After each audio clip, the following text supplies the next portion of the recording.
Salon award हासिल करने के बाद आसमा ब्यूटी पार्लर एंड इंस्टीट्यूट लाया है अमेजिंग ब्राइडल पैकेज, जैसे royal bride, Pakistani bride, Maharashtrian bride, engagement bride. साथ ही साथ बाकी मेकअप सर्विसेज भी अवेलेबल है। पार्टी एचडी, हल्दी मेहंदी, साइडर और कॉकटेल मेकअप। तो इस वेडिंग सीजन में बेस्ट ब्राइड बनने आसमा ब्यूटी पार्लर एंड इंस्टीट्यूट के साथ। बुकिंग के लिए अभी कॉल करें दिए गए नंबर पर। मस्जिद बंदर और धारावी के मुसलमानों को विधानसभा में भाजपा विधायक नीतेश राणे ने ठहराया रोहिंग्या और बांग्लादेशी।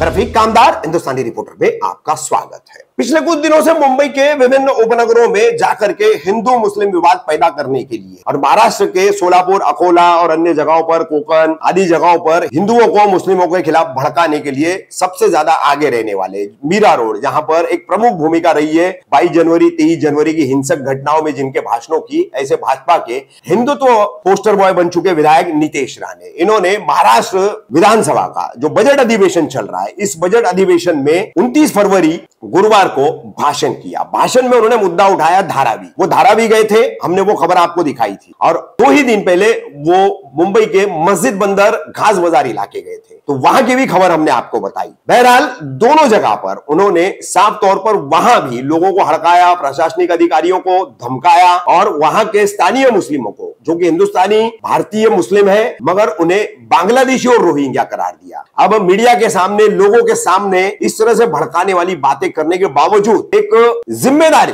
होती है सदन में बोलने की, तो सदन की गरिमा का ध्यान न रखते हुए बीजेपी विधायक नीतेश राणे ने यहां भी धारावी के और मस्जिद बंदर के घास बाजार और उसके आसपास के इलाके के तमाम मुसलमानों को कैसे रोहिंग्या और बांग्लादेशी ठहराया है और कैसे उन पर लैंड जिहाद करने का आरोप लगाया है, देखिए विधानसभा के उनके इस भाषण में।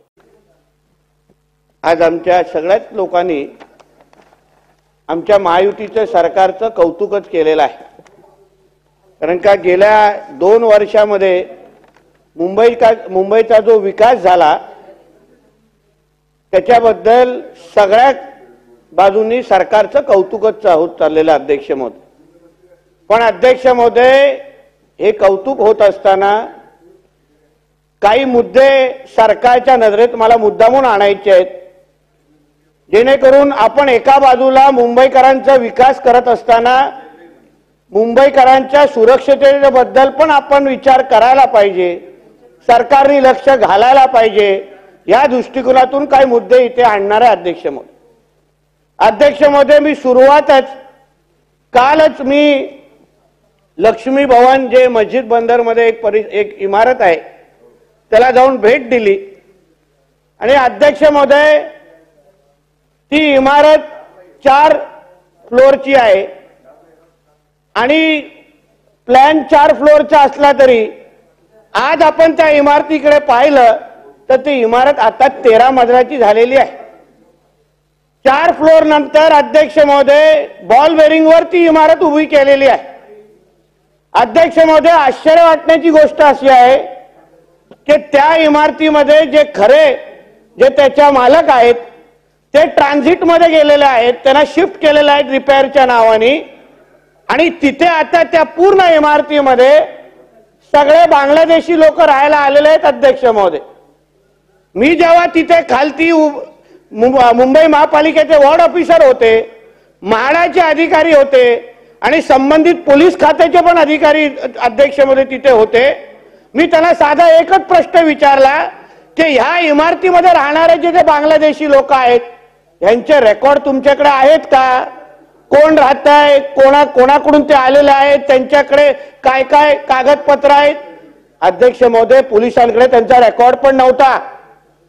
त्यांना तिकडे पाणी डिपार्टमेंटचे अधिकारी तिकडे होते, प्रत्येकाला तिथे पाणी 24 तास त्यांच्या सोयीनुसार दिले जात आहे।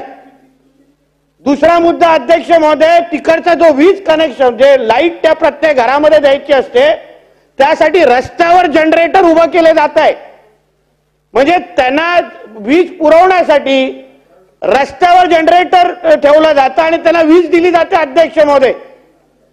अध्यक्ष महोदय, या मुंबईने 26/11 सारखे हल्ले पाहिलेले आहेत, बॉम्ब ब्लास्ट पाहिलेले आहेत, 93च्या दंगली पाहिलेल्या आहेत. आता हे बांगलादेशी आणि रोहिंग्या जे आमच्या मुंबईमध्ये येत आहेत राहत आहेत त्यांना नेमकं आणतो कोण आहे, ते कोणाच्या जोरावर इथे राहत आहेत याचा काही थानपत्ता अध्यक्ष महोदय नाही. यावर अध्यक्ष महोदय सरकारने विचार करायलाच पाहिजे की नाहीतर आपण या मुंबईमध्ये राहत असताना हे जे राजरोज पद्धतीने प्रत्येक वॉर्डमध्ये हे अतिक्रमण चाललेलं आहे लँड जिहादच्या नावाने अध्यक्ष महोदय. पाहिजे तिथे इमारती बांधली जातात सरकारच्या जमिनीवर अध्यक्ष महोदय.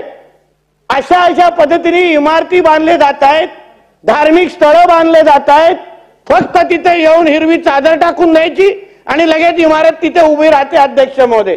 कोणाला परवानगी मागतायत, कोणाची परवानगी घेतायत असं काही थानपत्ता नाही. कुठे म्हाडाच्या जमिनी आहेत, मुंबई महापालिकेच्या जमिनी आहेत. अध्यक्ष महोदय धारावीमध्ये तर पोलीस बीटच्या जमिनीवर तिथे 4 फ्लोअरचा मदरसा उभा करून टाकला अध्यक्ष महोदय. कोणाला विचारून काय परवानगी नाही, तिकडे काय परवानगी नाही. आणि तिकडे जेव्हा स्थानिक रहिवासी विचारायला गेले की बाबा हे कोणाचं हे अनधिकृत हे जे काय प्रकार आहेत अध्यक्ष महोदय, या काही लोकांनी येऊन त्यांच्या घरात घुसून वरिष्ठ आणि ज्येष्ठ म्हणजे महिलांनी येऊन मारलेले, हात तोडलेले आहेत, हातात रॉड घेऊन त्यांच्या मानेवर आणि कमरेवर हल्ले केलेले आहेत अध्यक्ष महोदय धारावीमध्ये. अध्यक्ष महोदय या अतिक्रमणाच्या निमित्ताने हे जे काय होणारं बहुसंख्य जो राहणारा जो मुंबईमध्ये हिंदू समाज आहे त्याला या हिंदू समाजाचा टक्का कसा कमी करायचा रईस भाई यावर फार जोर लागतोय. मग यावर राज्य सरकारने विचार करायला पाहिजे. कारण का ज्या पद्धतीने अतिक्रमण वाढतायत सरकारी जमिनी अध्यक्ष महोदय त्याच पद्धतीची परिस्थिती ही गोवंडी मानकुंडनगर शिवाजीनगर मध्ये आहे. त्या परिसरामध्ये तर म्हाडाची जमीन आहे अध्यक्ष महोदय. म्हाडाच्या जमिनीवर इथे धार्मिक स्थळ उभं करून टाकलेलं. आता म्हाडाच्या जमिनीवर धार्मिक स्थळ कसं उभं राहू शकतं?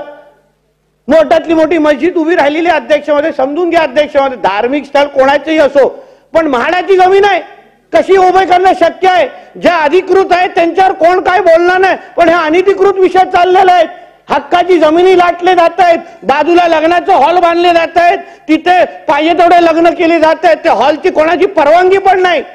अध्यक्ष महोदय ह्या गोष्टीवर सरकारने लक्ष घालायलाच लागेल.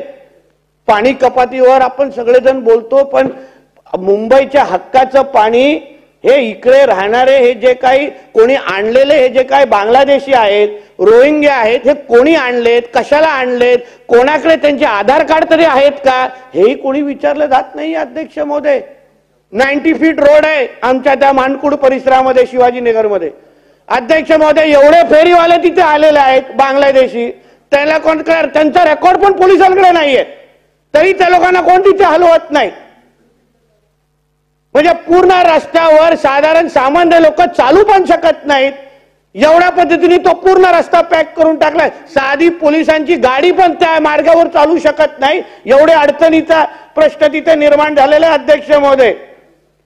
अजून धक्कादायक गोष्टी तुम्हाला सांगतो अध्यक्ष महोदय. मुंबईमध्ये BRCC आहे त्याच्या भिंती जे आपला बाबा ऑटोमिक सेंटर आहे मुंबईची आपल्या ओळख आहे त्याच्या लगत असलेल्या भिंतीवर एवढी अतिक्रमण वाढलेली आहेत, एवढा राजरोज पद्धतीने तिथे सगळे काही बिल्डिंग वाढलेले आहेत.